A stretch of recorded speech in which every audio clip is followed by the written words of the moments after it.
Namaskar. Welcome to online course on Indian Constitution. Today we are going to talk about Constituent Assembly debates and the choices which framers of Indian Constitution made about our Constitution. You may recall in the last lecture we talked about what is a constitution, why constitutions are made, what constitution should contain, how constitutions are classified, etc.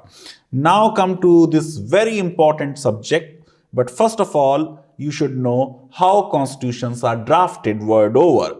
So one method is that the constitution will be drafted when there is a break from the past. First, there will be direct election of members of the Constituent Assembly. Once the constitution is drafted, it will be put to vote. This method has not been adopted in India. How was constitution drafted? How we adopted it? We will discuss today. So let us first of all talk about the evolution of constitution in modern India. As you know that the East India Company was incorporated in London in 1600. Then they came to India as a trading company, and due to the rivalries amongst Indian princes, they were able to get a control of our country. In 1857, we had the first war of independence against the British, against the East India Company, and all Indians united under the banner of last Mughal Emperor Bahadur Shah Zafar. Nevertheless, after the war, the British government took the direct control of India and initiated what can be termed the first phase of constitutional reforms. In 1861, Indian Council Act was passed, but no Indian was made its member. 1885 is a milestone in our constitutional history because Indian National Congress was founded. And in 1892, Indians were included in the council but not in the Executive Council of Governor General. That brings me to 1909 when we had a first major reform of 20th century, what are called Government of India Act 1909 or Minto-Morley reform. Now in the Legislative Council, greater representation was given. The membership increased from 16 to 60. Indirect election of provincial council was started. Now 3 members were from traders, universities, tea plantation, municipalities and Muslims. Then as we move forward, another major milestone in our constitutional history was Government of India Act 1919, what is called Montego-Chelmsford Reform. Now it can be said to be the first significant constitutional document. It gave autonomy to the provinces but made a classification between provincial and central subjects. The Governor General in Council, as far as Act is concerned, did not clearly mention that Indians will be included. All decisions were to be made by the majority, but Governor General was given the power to overrule or the power of veto. As we move forward, we have to understand that this 1919 Act also talked of 2 houses, bicameral legislation. So there was to be a legislative assembly and there will be a council of state. The council of state out of 60 had official members, but the act said official members will not exceed more than 20. So 40 members will be elected in some manner. And then the legislative assembly had 140 members. 100 were to be elected, 40 to be nominated with 26 official members. In terms of powers, substantial powers including power to modify or repeal laws enacted by the British Parliament was given. And now this was a significant development because the mother parliament, the parent parliament, British Parliament should have had the overriding power, but it was a major reform because an Indian house had the power to modify or repeal laws made by the Parliament in London. But the executive control, overriding control of the executive continued even under the Government of India Act 1919. Now the act also introduced diarchy or dual government in provinces. So there was a classification between reserved subjects and transferred subjects. The reserved subjects which were reserved with the governor were revenue, administration of justice, and police. The transferred subject had public health, education, local self-government, and the provincial legislature also, the composition differed from state to state. So in Bengal, it was to consist of 139 members and 50 members. Assam had 50 members. Then you had a famous Jallianwala Bagh massacre, because of which these developments, had a major obstruction. Another big milestone in our constitutional evolution is Motilal Nehru Committee. The Britishers has taunted us and said we will not be able to draft our constitution. A committee headed by Motilal Nehru quickly drafted a constitution. This constitution was significant in terms of providing adult suffrage. Everyone will have a right to vote, providing for federalism, and providing for rights. Then in 1927, you got the Simon Commission. The report was submitted in 1930. Now the Congress from 1934 onwards specifically included in its official demands constitution of a constituent assembly, so that a constitution for India is drafted by Indians.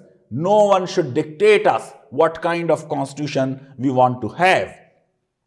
And 1935 Government of India Act is the major significant constitutional development, because even today 2/3 of our constitution is based on Government of India Act. Of course, it did not have fundamental rights. Now you had federalism in the Government of India Act 1935. You had governors, provinces, and Indian states, or what we'll call princely states. The states were given an option to join federation through instrument of accession. In the context of Article 370, you must have heard of this term, instrument of accession. Now, this instrument of accession was also there under the Government of India Act 1935. So, every princely state had to sign instrument of accession to join this federation. But the precondition for the constitution of federation was consent of half of princely states. Now, moving forward and looking more intensely at the Government of India Act, which, as I said, is a major milestone of our constitutional evolution. Unlike Government of India Act 1919, which had provided the diarchy at provinces, the 1935 Act provided diarchy at center and made Governor General too powerful. Here the legislature was just by courtesy. Again, there was a division because it was a federal constitution, central and provincial subjects. Now, Government of India Act was never enforced at the central level, but for provinces it came into being in 1937. There were residue powers which Governor General could give either to the center or to provinces. This was something very, very important and something very unique. As you know, in a federal constitution, generally the powers of the center are listed and residue is given to the states, or in the other model, the power of the states are listed and the residue is given to the center. Here it was provided that the Governor General could give residue power either to the center or to the provinces. It created powerful center, and that's why Government of India Act 1935 in a way envisaged a quasi-federal polity. One of the greatest weakness of Government of India Act 1935 was diarchy at center, and it did not create in a sincere way responsible government. Of course, it provided for Council of State, which was a permanent house like future Rajya Sabha. The composition was that from Indian provinces 156 members will come, from princely states 104 members will come. Then it provided for Legislative Assembly, which was like Lok Sabha. It had 125 members from the princely states and 250 members from the provinces elected by the provincial assemblies. In terms of powers, The legislative assembly was more powerful, like Lok Sabha, and it had all the powers, and in terms of financial matters, it had greater powers. As we move forward to post 1935 India in terms of constitutional developments, the Congress ministers resign in 1939. The federation at center was postponed indefinitely. In 1942, you would get the Cripps Commission, which has said that after the World War II, there will be an independent dominion in Commonwealth, and there will be an elected body to frame the constitution. So our long-standing demand of a constituent assembly was conceded. The members of the constitution body were to be elected by an electoral college formed by the provincial legislatures. This is what eventually happened, and our constituent assembly members came from the provincial legislatures. The princely states were also to send their representatives to the Constituent Assembly. This also happened when the Constituent Assembly was eventually constituted. After the World War II, in 1946, you got the cabinet plan, and see, the British people voted out Prime Minister Winston Churchill. You were good as a Prime Minister during war, but post-war, Labour Party came to power, and Labour Party was interested in giving independence to India. On May 15, 1946, the proposals of the cabinet plan were made public. It also proposed a federation. The center was to have defense, foreign affairs, and communications. The residue subjects were given to the provinces. The Constituent Assembly was to be formed immediately, and it was provided that there will be one seat for 1 million people, and subsequently these seats were distributed between major communities. The elections happened in 1946. A national government was formed on September 2, 1946 under Pandit Jawaharlal Nehru with 14 ministers, 6 Congress ministers, 5 Muslim League ministers, and 3 of minorities. Muslim League, after initial reluctance, joined in October 1946, and the first meeting of our Constituent Assembly was held on December 9, 1946, under the chairmanship of Sachidanand Sinha, who was nominated as the interim president of newly constituted Constituent Assembly. How our Constituent Assembly worked? What are the various choices it made? What are the various phases of its working? Let us try to understand. Dr. Rajendra Prasad was elected as president. Shri B.N. Rao was appointed as the advisor to the Constituent Assembly. Initially, the plan was to have Sir Ever Jennings, who was also helping Ceylon in the drafting of their constitution, and subsequently helped Pakistan in the drafting of their constitution. But Gandhiji suggested that we should have an Indian as the advisor to our Constituent Assembly, and B.N. Rao really played a major role in the drafting of our constitution. The Constituent Assembly was to consist of 389 members, 292 members from governors' provinces, 4 members from chief commissioners' provinces. As many as 93 members were nominated by the princely states. You can see that India at that time had about 600 princely states. The credit of integration of these princely states with India largely goes to Sardar Vallabhbhai Patel.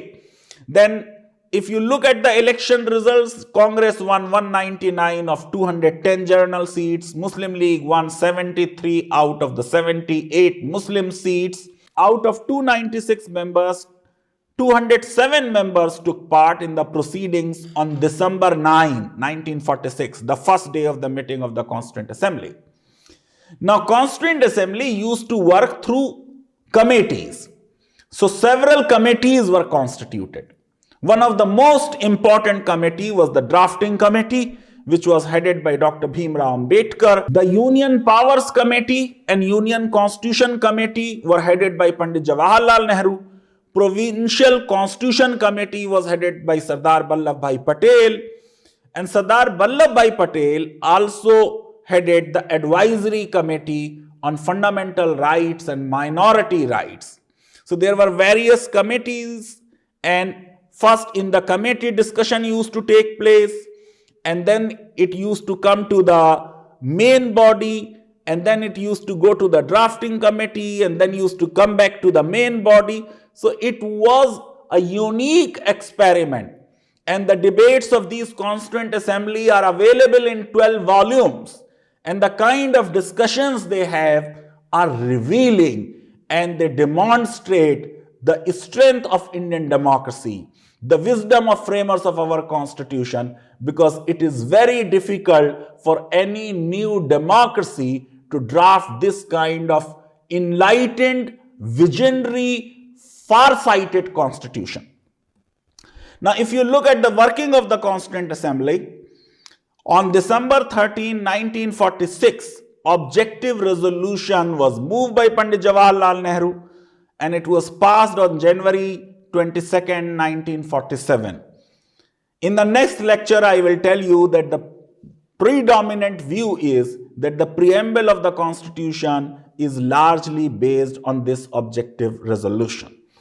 On July 22, 1947, our national flag was adopted, and then on 15th August 1947, we will get that biggest day of our history, the red letter day of our history, when India was declared as an independent nation. Finally, the Constitution was adopted on November 26, 1949.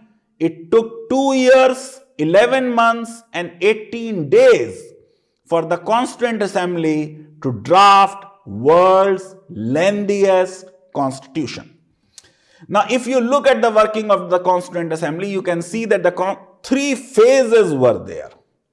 From December 11, 1946 to August 14, 1947, we are not yet independent.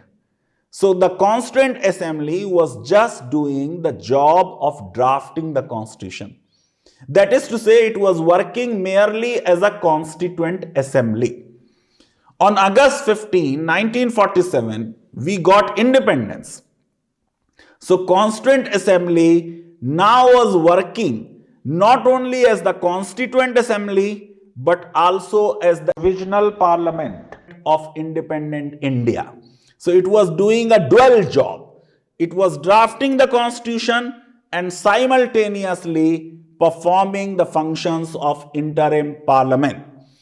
Now the Constitution drafting came to an end on 26 November 1949 when the Constitution of India was adopted. So from 27th November 1949 till 1952, when we had our first Lok Sabha elections, Constituent Assembly was working as Provisional Parliament of independent India, and it also passed amendments. So this same Constituent Assembly, acting as Parliament till 1952, made certain amendments. The first amendment was a major amendment by which the 9th schedule was added to the Constitution. Now, if you look at the choices which our framers made in terms of the Constitution which we have today, Shri B.N. Rao, Constituent Assembly advisor, had collected all the constitutions, and all the best provisions of those constitutions had been incorporated in the Indian Constitution. This thesis is not entirely true, as we did make innovation. After First World War, 17 democracies were set up, but subsequently only few survived as democratic states. Several democratic countries turned authoritarian. Italy, Portugal, Poland, Japan, Germany, they all reverted to authoritarianism. We adopted parliamentary democracy rather than the American system of presidential form of government because we wanted continuity. For last 200 years, being a British colony, we were used to parliamentary procedures, and we did not want to create this kind of a system where personal charisma of one person will decide who rules the country. We made another major choice, in my opinion, in terms of giving universal adult suffrage in spite of illiteracy in our country. In my opinion, it was a bold and courageous choice that every Indian will have a right to vote. Dr. Bhimrao Ambedkar rightly said, franchise is right, not a privilege. Unlike Government of India Act, we did not say that only those who have land will have right to vote. Only those who are educated will have right to vote. Only those who pay income tax will have right to vote. We made it a right of each and every Indian rather than the privilege of elite. And this was a major choice. Similarly, we said we will have a single citizenship as opposed to unitary system. We adopted federalism. No country adopts federalism out of its own choice, free choice, because unitary government is better. We knew that we are a big country. We have several regional aspirations, and therefore we opted for federalism rather than a unitary state, even though Great Britain is a unitary state. Similarly, we adopted fundamental rights from United States of America. But unlike United States of America, which does not include in the Constitution the restrictions which can be imposed on the fundamental rights, we prefer to write those restrictions in the text of the Constitution. That's why we are saying it was not a blind borrowing. We borrowed from United States of America several things, but we did not borrow due process of law. When we were drafting our Article 21, we said we will have procedure established by law rather than due process of law. It is a different story that subsequently in Maneka Gandhi and several other cases, Supreme Court virtually brought in due process of law. We also borrowed from Ireland directive principles of state policy, which are the positive obligations of the state. The Constitution was written both in English as well as Hindi. Each member signed both the copies. As far as the English copy is concerned, the Constitution of India on its adoption had 1,17,369 words. Now, it is the lengthiest constitution of the world. It had 22 parts with 395 articles and 8 schedules. And remember, our original constitution was not typed. It was handwritten by Shri Prem Narayan Raizada. And each page of the constitution was decorated by artists from Shantiniketan such as Ram Manohar Sinha and Nandlal Bose. These decorations, they depict our cultural history. So there is a mention of Mahabharata, there is a mention of Lord Ram, there is a mention of Emperor Akbar. Now, what did we learn today? We learned the evolution of our constitution post 1857, how the Constituent Assembly was constituted, how it worked, what choices it made, and why it made those choices. In the next lecture, we are going to talk about a very important subject, the preamble of Indian Constitution. What is there in the preamble? Is it part of the Constitution? How it can be amended? What use of it can be made in interpreting the Constitution? We will learn in the next lecture. Thank you very much. Dhanyavad.